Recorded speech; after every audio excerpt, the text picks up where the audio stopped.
কেমন আছো বাকি? এখন ভালো আছি। চ্যাং মাছ ধরছো না টাকি মাছ?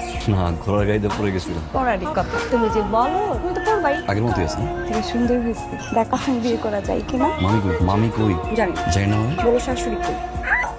মামি থাপ্পড় কে কাকে দেয় সেটা তো আমি হারে হারে টের পাবো। কতদিন পরে আসছে ছোট পাখিটা। পানি ফেলছিল না? আমি গোসল করে দিই। এই বলছি গোসল করে দিবা না? কি? হ্যাঁ বলদি কি হ্যাঁ ছোটবেলা থেকে তুমি সবসময় আমাকে বলদি বলো। হ্যাঁ বলদি রাখবো না, খবরদার। বলদি রাখলে কিন্তু আজকে গোসলই করতে দিব না আমি। পুতুলটা কই? কিসের পুতুল? তুই একদম নিজের মতন করে থাকবি, কোনো লজ্জা শর্ম কিছু নাই। তুই তোর মামার বাড়িতে আছিস মনে রাখবি। বাবা আমার মা কেমন আছে? জি মামি, আলহামদুলিল্লাহ।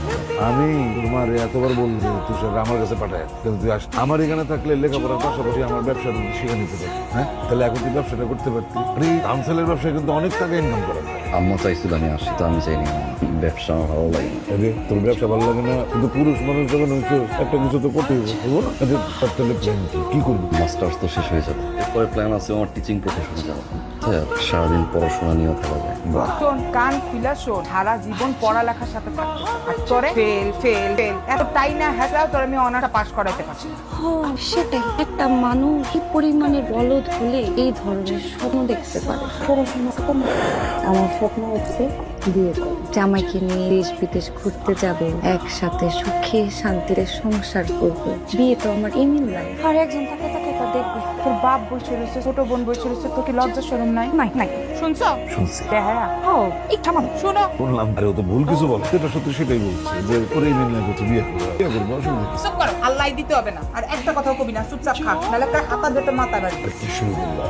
মেয়ে বড় হয়েছে না, খাওয়া টেবিলে কেন এইসব তোমার শুরু? মা খাতে তুই খা, কথাবার্তা বন্ধ। কি খাবো আব্বা? খাতার বাড়ি না ভাত? তুমিই বলো। আম্মা যে ব্যবহারটা আমার সাথে করলো আমি তোমার বলে দিতেছি আব্বা, আমি কিন্তু এরকম ব্যবহার নিতে পারতেছি না। আমি আর ভাত খাবো না। খাইতে চাইছিলাম খাইতে পারলাম না। ভাইয়া আপনি একটা মানুষ এসএসসিতে ডাব্বা মারলো, এইচএসসিতে ডাব্বা মারলো, এত ডাব্বা কেউ মারে? আমি মারি, ডাব্বা মারি, ইচ্ছা মতো মারি, মন মতো মারি। সমস্যা? লাড্ডু একটা। আমি লাড্ডু। আমার বউটা কোথায়? কিসের বউ? ছোটবেলায় যে পুতুলটা আমি তোমাকে দিয়েছিলাম সেই পুতুলটা কোথায়? এটা তো হারাই ফেলছি। হারাই ফেলছো? ওইটা তোমার কাছে নাই? রেখে দেওয়ার তো কোনো কারণ নেই। কোনো কারণ নাই? না। কোনো কারণ নাই? না। এই ছেলে বলে কি এত বছর অপেক্ষা করতেছে যে এই এই এই কোনো কারণ নাই? নাই, কারণ আছে। বলবো কি বলবো? এই তুমি দরজা খোলো, আমি ঘরে আসবো, তোমার সাথে আমার কথা। খোলো। আমি দরজা খুলবো না, আমি বের হয়ে আসবো না। তাহলে আমি কূপের ওখানে গেলাম, তুমি লুকে লুকে কূপের ওখানে আসো, বাবা যাতে টের না পায়। ওখানে গিয়ে কথা বলি, আমার না তোমার সাথে কথা আছে। আমি দরজা খুলবো না, আমি বের হয়ে আসবো না, আমি কূপের ওইখানে যাবো না। লাড্ডু। আমার সাথে তুমি কথা বলবো না? আবার কি লাড্ডু? আমার কিছু বাবা তোমার জন্য এক উপহার পাঠিয়েছে, দেবো? কি? আমার পুতুল হারাইছো না, কেমন লাগে?